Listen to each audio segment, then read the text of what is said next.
ગુજરાતે તમામ ક્ષેત્રે વિકાસના નવા જ આયામો પ્રસ્થાપિત કર્યા છે।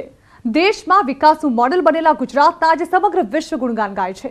ગુજરાત ગૌરવ અભિયાને આ વિકાસને વધુ ગતિ આપી છે। કેન્દ્રો અને પ્રાથમિક આરોગ્ય કેન્દ્રો બની ચૂક્યા છે। કૌશલ્ય વર્ધન કેન્દ્રો, વોકેશનલ ટ્રેનિંગ, રોજગાર મેળા અને આઈટીઆઈ જેવી પહેલ થકી આદિવાસી યુવાનો આત્મનિર્ભર બનવા લાગ્યા। 60,000 થી વધુ હેક્ટર જમીનમાં 91,000 થી વધુ આદિવાસીઓને જંગલ જમીનના અધિકાર મળ્યા। ખેતરો સુધી સિંચાઈ યોજનાઓ પહોંચી। આજે આખો દેશ ગર્વ લઈ શકે એવી ઉપલબ્ધિ ડાંગ જિલ્લાએ મેળવી। આપણો ડાંગ જિલ્લો ગુજરાતનો પ્રથમ 100% પ્રાકૃતિક ખેતી કરતો જિલ્લો બન્યો છે। સાથે જ આદિવાસી વિસ્તારમાં 6 લાખથી વધુ આવાસોનું નિર્માણ થયું। 5 લાખથી વધુ ઘરો સુધી નળ સે જળ યોજના પહોંચી। 5,000 થી વધુ ગામોમાં વીજળી પહોંચી। ગામે ગામ પાક્કા રસ્તા બન્યા। પણ આપણે હજુ આટલાથી અટકવાનું નથી। એટલે જ તો અવારનવાર 5 વર્ષમાં બીજા 1 લાખ કરોડના વિકાસ કાર્યો આદિવાસીઓની આવનારી પેઢીને એક નવું સગવડભર્યું જીવન આપશે।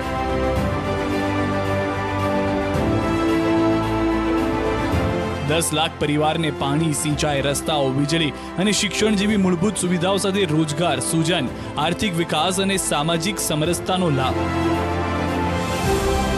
અને વાત જ્યારે ગુજરાતની હોય અને ગૌરવની હોય ત્યારે એના રજરજમાં હીરાની ચમક હોય। વિકાસની ગતિ બુલેટ ટ્રેન જેવી હોય। નર્મદાનું નીર ઘરે ઘરે પહોંચીને તરસ छिपावતું હોય। આરોગ્ય એક કોલમાં ઘર સુધી આવતું હોય। શિક્ષણ એક ક્લિકથી મળતું હોય। ત્યારે જ કહેવાય સર્વાંગી અને સર્વ સમાવેશક વિકાસ। અને આવા જ સહિયારા પ્રયાસથી આગળ વધશે ગુજરાતની આ ગૌરવ ગાથા। વર્ષ 2001 થી નરેન્દ્ર મોદીએ ગુજરાતની ધુરા સંભાળી અને ત્યારથી ગુજરાતના ગને મળ્યો ગૌરવનો ગતિ વિકાસ થઈ રહ્યો છે। અને જ્યારે હું કહેતો હોઉં છું ને આ ડબલ એન્જિનની કી સરકાર, આ ડબલ એન્જિનની સરકારનો લાભ છે કે ચારે તરફ તેજ ગતિથી વિકાસ થઈ રહ્યો છે।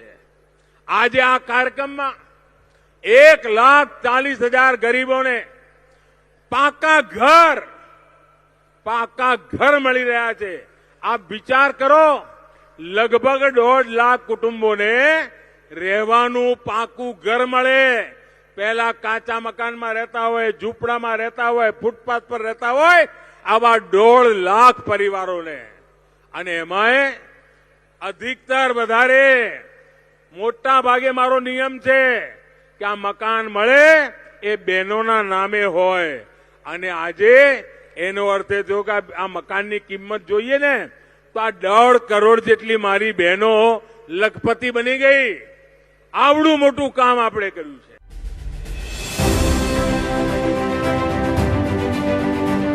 સર્વાંગી વિકાસનું અવિરત ચાલતું અભિયાન એટલે ગુજરાત ગૌરવ અભિયાન। જ્યારથી પ્રધાનમંત્રી નરેન્દ્ર મોદીએ દેશની કમાન સંભાળી છે ત્યારથી અલગ અલગ યોજનાઓ થકી છેવાડાના લોકો સુધી સુવિધાઓ પહોંચાડી છે। માત્ર ગરીબ જ નહીં પરંતુ મધ્યમ વર્ગના લોકોને પણ આશિયાના મળ્યા। આ એ બહેનો છે જેમના નામ પર જીવનમાં ક્યારે એક કાણી પાઈ નહોતી, એક મકાન નહોતું, કોઈ જમીન નહોતી, કાંઈ નહોતું। એમના નામે 3,000 કરોડ રૂપિયાની સંપત્તિ આ દીકરો એનું કામ કરી રહ્યો છે, માતૃભક્તિથી કરી રહ્યો છે। बीते सालों में गुजरात के शहरी गरीबों और मिडिल क्लास के घरों के निर्माण पर भी अभूतपूर्व काम हुआ है। अभी तक कुल स्वीकृत 10.5 लाख से अधिक घरों में से शहरी गरीब परिवारों को करीब 7.5 लाख घर मिल चुके हैं। गुजरात के लगभग 4.5 लाख मिडिल क्लास परिवारों को भी घर बनाने के लिए मदद दी गई है। वडोदरा, आणंद, छोटा उदेपुर, खेड़ा, पंचमहाल, नर्मदा, दाहोद, आ मारू मध्य गुजरात, एना हरेक जिला में रहनारी बहनों ने आ सरकारी योजनाओं नो लाभ मळ्यो छे।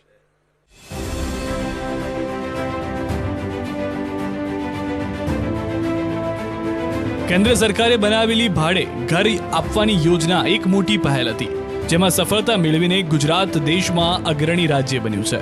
આ યોજનાથી શહેરોમાં સ્થળાંતર કરનાર અને ગરીબ લોકોને પોસાય તેવા મકાનો ભાડે મળે છે. ઔદ્યોગિક અને બાંધકામ કામદારો, માર્કેટ એસોસિએશનો, શૈક્ષણિક અને આરોગ્ય સંસ્થાઓ, આતિથ્ય ક્ષેત્રના લાંબા ગાળાના પર્યટન લોકો અને વિદ્યાર્થી સાથે કામ કરતા સ્થળાંતરિતો માટે પણ આયોજન ફાયદાકારક છે. કેન્દ્ર સરકારે શહેરોમાં ગરીબ અને નિમ્ન મધ્યમ વર્ગની એમને ઉચિત કિરાયા પર ભાડે ઘર દેવા આપવા માટેની યોજના બનાવી છે અને જેમાં આજે ગુજરાત દેશમાં અગ્રણી રાજ્ય બન્યું છે. પ્રધાનમંત્રી મોદીની દીર્ઘદ્રષ્ટિની સરકારથી ગુજરાતના વિકાસની સુવર્ણ યાત્રાને વેગ મળ્યો, ત્યારે વિવિધ યોજનાઓને રાજ્યના મુખ્યમંત્રી ભૂપેન્દ્રભાઈ પટેલ ડબલ ગતિથી દોડાવી રહ્યા છે. વડાપ્રધાનશ્રીના નેતૃત્વમાં ભારતના સુવર્ણ કાળનું પ્રભાત આપણે જોઈ રહ્યા છીએ. ભારતની આગામી સુવર્ણ યાત્રામાં ગુજરાતે ગ્રોથ એન્જિનની એ જ ભૂમિકા વધુ તેજ ગતિથી અદા કરવાની છે. વર્તમાન સમયે તો ગુજરાતને ડબલ એન્જિન સરકારનો લાભ મળી રહ્યો છે. આજે ગુજરાતના ગૌરવ અભિયાન કાર્યક્રમ તેનું મોટું ઉદાહરણ છે. વિકાસની હરણફાળ ભરી રહેલા ગુજરાતમાં સરકારની કોઈ પણ યોજના હોય, ગુજરાત હંમેશા મોડલ સ્ટેટ રહ્યું છે. ગરીબ અને મધ્યમ વર્ગના લોકોના ઘરનું સપનું હોય કે પીવાના પાણીની સમસ્યા હોય, રાજ્ય સરકારે અનેક યોજનાઓ થકી લોકોની જરૂરિયાતો સમજીને પૂરી પાડીને ગુજરાત ગૌરવ અભિયાનને વેગવંતું બનાવ્યું છે. પ્રધાનમંત્રી આવાસ યોજના અંતર્ગત આવાસ નિર્માણ કરવામાં પણ ગુજરાત સમગ્ર દેશમાં અગ્રેસર છે. આદરણીય શ્રી નરેન્દ્રભાઈના માર્ગદર્શનને પરિણામે ગુજરાત જળ વ્યવસ્થાનમાં પણ એક મોડેલ સ્ટેટ બન્યું છે. 100% નલ સે જલનું લક્ષ્યાંક ગુજરાત નિર્ધારિત સમયથી 2 વર્ષ પહેલા પૂર્ણ કરી લેશે. આદિજાતિ જિલ્લાના દૂર વિસ્તારોમાં પીવાનું શુદ્ધ પાણી છેક ઘર સુધી પહોંચાડવામાં સરકાર સફળ રહી છે. વડોદરામાં ગુજરાત ગૌરવ અભિયાન કાર્યક્રમમાં પ્રધાનમંત્રી મોદીએ ખોબલે ને ખોબલે વિકાસ કામોની ભેટ આપી. ઘરનું ઘર મળવાનો આનંદ શું હોય એ વડોદરાના આ માયાબેન પટેલના ચહેરા પરથી સ્પષ્ટ દેખાય છે. માયાબેનને સ્ટેજ પર બોલાવીને પ્રધાનમંત્રી મોદીના હસ્તે ઘરની ચાવી અર્પણ કરાઈ. પટેલ માયાબેન કેતનભાઈ, પ્રધાનમંત્રી આવાસ યોજના શહેરીના લાભાર્થી.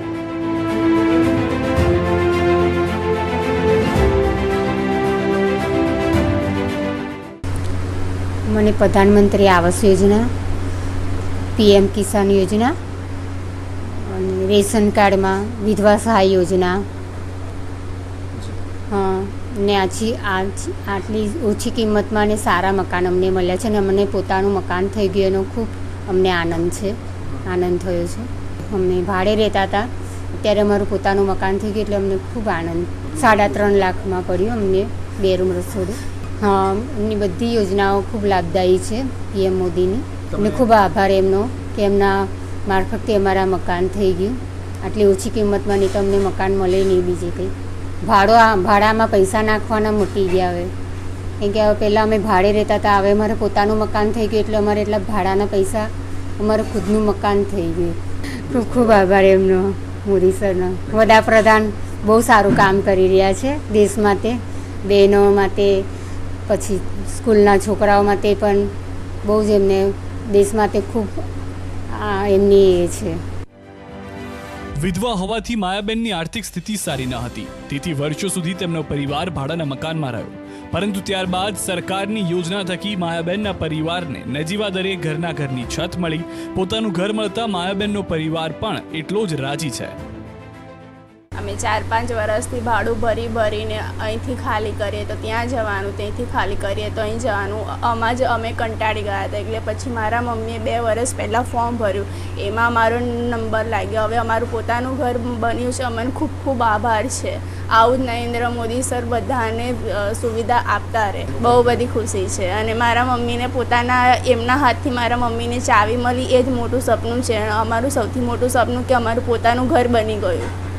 રેશમાબેન પણ પ્રધાનમંત્રી આવાસ યોજનાના લાભાર્થી તરીકે પસંદગી થતા તેમને પણ પ્રધાનમંત્રી નરેન્દ્ર મોદીના હસ્તે સ્ટેજ પર બોલાવી મકાનની ચાવી આપી આવાસની ફાળવણી કરવામાં આવી. આજે ભારત મહિલાઓની આવશ્યકતાઓ અને આકાંક્ષાઓને ધ્યાનમાં રાખીને યોજનાઓ બનાવી રહ્યું છે અને નિર્ણયો લઈ રહ્યું છે, ત્યારે સરકારની સહાયથી ઘરનું ઘર મળ્યાનો આનંદ કોને ન હોય. લાભાર્થી રેશમાબેને પણ સરકારની યોજનાની ભરપેટ પ્રશંસા કરી. રેશમાબેનને પણ વડોદરામાં પ્રધાનમંત્રી આવાસ યોજના શહેરી અંતર્ગત ઘરનું ઘર મળ્યું છે. આજે પ્રતિકાત્મક રીતે કેટલાક લાભાર્થીઓને અહીંથી લાભ વિતરિત થઈ રહ્યા છે. સૌને ખૂબ ખૂબ અભિનંદન, ધન્યવાદ આદરણીય પ્રધાનમંત્રી શ્રી. ત્યાં આગળ એમને તેમના હાથે ચાવી મળી, એના માટે અમે ખૂબ ખૂબ આભાર માનીએ છીએ. અને એમના હાથેથી અમને ચાવી મળી એટલે એટલી બધી ખુશી કે અમને વડાપ્રધાન સાહેબને હાથે અમને ચાવી મળી, અમને જોયા, ફેસો ફેસ જોયા માટે અમને બહુ ખુશી થઈ. હા, નાના માણસોનું જે સપનું હોય છે કે અમારું પોતાનું ખુદનું ઘર હોવું જોઈએ, એના માટે અમને મકાન મળ્યું, માટે અમને ખૂબ ખૂબ આનંદ અને ખુશી થાય છે કે અમે અમારા છોકરાને આગળ વધારી શકીએ અને ભણાવી શકીએ. અને આવી રીતે અમને જે પણ લાભ મળે છે એ ખૂબ સારા છે, માટે અમને બહુ સરસ લાગે છે. ગુજરાત ગૌરવ અભિયાન કાર્યક્રમમાં સોનામાં સુગંધ ત્યારે ભળી જ્યારે પીએમ મોદી વિકાસ કામોનું ભાથું લઈને આવ્યા. પ્રધાનમંત્રી આવાસ યોજના હેઠળ કુલ 1.38 લાખ મકાનો પ્રધાનમંત્રી દ્વારા સમર્પિત કરવામાં આવ્યા, જેમાં શહેરી વિસ્તારોમાં આશરે 1800 કરોડના મકાનો અને ગ્રામીણ વિસ્તારોમાં રૂપિયા 1530 કરોડથી વધુની કિંમતના મકાનોનો સમાવેશ થાય છે. આ યોજનાનો લાભ મળ્યો વડોદરાના અનગઢ ગામના નીતાબેન ગોહિલને. એક સમય હતો કે નીતાબેન કાચા મકાનમાં રહેતા, પરંતુ સરકારની યોજનાનો લાભ મળતા આજે તેઓને પરિવાર સુવિધાથી ભરેલા પાકા મકાનમાં રહેવામાં આવ્યો છે. પીએમ મોદીએ નીતાબેનનો હાથોહાથ ઘરની ચાવી અર્પણ કરી. એ ક્ષણ લાભાર્થી માટે સપનું સાકાર થવાથી કમ ન હતી. ત્યાર પછી ગોહિલ નીતાબેન નરેન્દ્રસિંહ ગોહિલ નીતાબેન, તેમને પ્રધાનમંત્રી આવાસ યોજના ગ્રામીણ અંતર્ગત પોતાના ઘરની ચાવી પ્રાપ્ત થઈ રહી છે. પહેલાં કાચું મકાન હતું, અમે રહેતેલા એમાં કાચા મકાનમાં તો ખૂબ તકલીફ પડતેલી, પણ હવે તકલીફ નહીં પડતી, એના લાભ મળ્યો. એ કાચું મકાન હતું તે સરકારી કામમાં નીકળ્યા, એમાં અમે ફોર્મ ભર્યું તો એમાંથી આગળ અમારું કામ હેડ્યું, પછી અમારું નામ આગળ આવ્યું. ઘણો બધો લાભ થાય છે. એમને જેને સહાય ના મળતી હોય, ના ભણાવી શકતા હોય, એમને ભણતર મળે, મકાન ના હોય એમને મકાન મળી શકે, સબસિડી મળે એટલે એટલો એમને સહારો મળી જાય. કોઈનો હેલ્પ ના હોય તો એ એમને તરફથી હેલ્પ મળે, એટલે મોદી સરકાર ઘણું સારું કરી રહ્યા છે. મોદી સરકાર જે આવાસ યોજના છે એનું ફોર્મ બી અમારું પાસ થઈ ગયું છે, ચાવી મળી જશે હવે થોડા ટાઈમમાં, અને સારી અમે ખુશ બી છે એનાથી બહુ ફાયદો થયો. જે મેડિકલ ખર્ચો છે તે બચી ગયો છે અને બધાને સારા બધો બહુ લાભ થાય છે. ગુજરાતને દેશનું મોડલ સ્ટેટ માનવામાં આવે છે, પરંતુ એ કંઈ એમ જ નથી થયું. આ બધું પ્રધાનમંત્રી મોદીની મહેનત, તેઓની દીર્ઘદ્રષ્ટિ તેમજ સમર્પણનું પરિણામ છે. વિકાસ સર્વાંગીણ હોય, વિકાસ સર્વસ્પર્શી હોય, વિકાસ સર્વદૂર હોય, વિકાસ બધા ક્ષેત્રોને આંબી જનારો હોય, એ દિશામાં અમે કામ કરી રહ્યા છીએ. પ્રધાનમંત્રીએ કંડારેલી કેડી પર આગળ વધીને આ સપનાને પૂરું કરી રહ્યા છે મુખ્યમંત્રી ભૂપેન્દ્રભાઈ પટેલ. છેક છેવાડાના માનવી સુધી વિકાસ પહોંચે, જન જન સુધી સુવિધાઓ અને લાભો પહોંચે, એ માટે પ્રયત્નશીલ છે રાજ્ય સરકાર. સંકલ્પથી સિદ્ધિ સુધીની યાત્રામાં રાજ્યની જનતાએ પણ એટલો જ મહત્વનો રોલ ભજવ્યો છે, અને હવે ઉજ્જવળ ભવિષ્યના રોડમેપ પર વિકાસની આ યાત્રા આમ જ સડસડાટ દોડે એવું સૌ કોઈ ઈચ્છી રહ્યા છે.